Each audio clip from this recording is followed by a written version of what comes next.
Joining us now to continue the discussion, former spokesperson for the Israeli consulate in New York, Shahar Azani. Shahar, just what do you think about this with the Biden administration saying that? What do you think Netanyahu's response will be?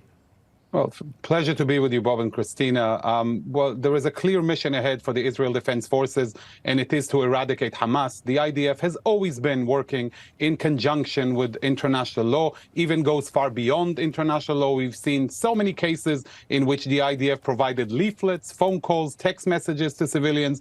We know how to fight our war, and I have no doubt that Israel will complete the mission until the evil of Hamas is away from our southern border. And I have no doubt that this is what Prime Minister Netanyahu told President Biden quite clearly and out in the open. That is the demand of each and every Israeli at this point.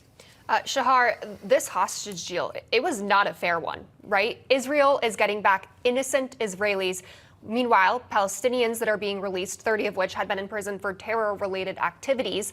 How much longer can we expect for the ceasefire to go on, especially when Hamas has said they have no idea where all of the hostages are at this point? Can we see all of them be released? Because we haven't even received proof of life of all of them, no? Israel doesn't buy Hamas's chief psychological warfare and propaganda. Israel has been in continuous demand of the international organizations and specifically the Red Cross to fulfill its vocation and mission and be in touch and be engaged with the hostages at the hands of Hamas, even though that was part of the agreement that was signed with the nefarious terrorist organization. It has not been completed. And when you're talking about the kind of people that are the heroes of Hamas, those who are being released, you're talking about a 14-year-old who rushed in the direction of a 26-year-old Jewish mother with a baby stroller and stabbed her in front of her children. That vile terrorist is going to go back to live next to her in Jerusalem. That's the kind of interaction we're seeing. And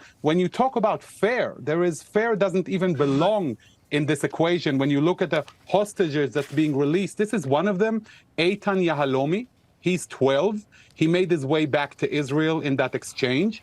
And upon his return, we hear of his torment and torture at the hands of these monsters in Gaza, including forcing a 12-year-old to watch the horrors that Hamas savages perpetrated in the south of Israel.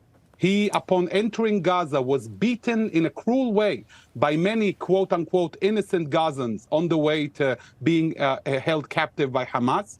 He was held alone for many days in a dark room.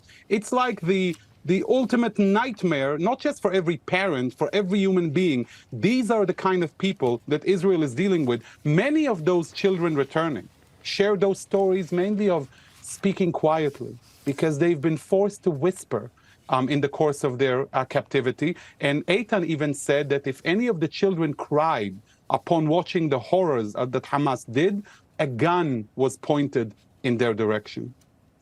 So sad. It's so sad. Shahar Azani, thank you for joining us, for bringing light to all of the monstrosities, the atrocities that these poor Israeli people were subject to during their time. I just want to mention, if you please, one more thing quickly, and that is calling out the UN and International Women's Organization that have ignored the mass rape of so many Israelis in the course of that raid. Do your job. Get your voice out there. We are human beings as well, even though we're only Jewish. I can tell you what, that's something we're going to discuss later in the program. So we will. Thank you. Thanks for coming on. We appreciate it. Thank you for having me. Thank you.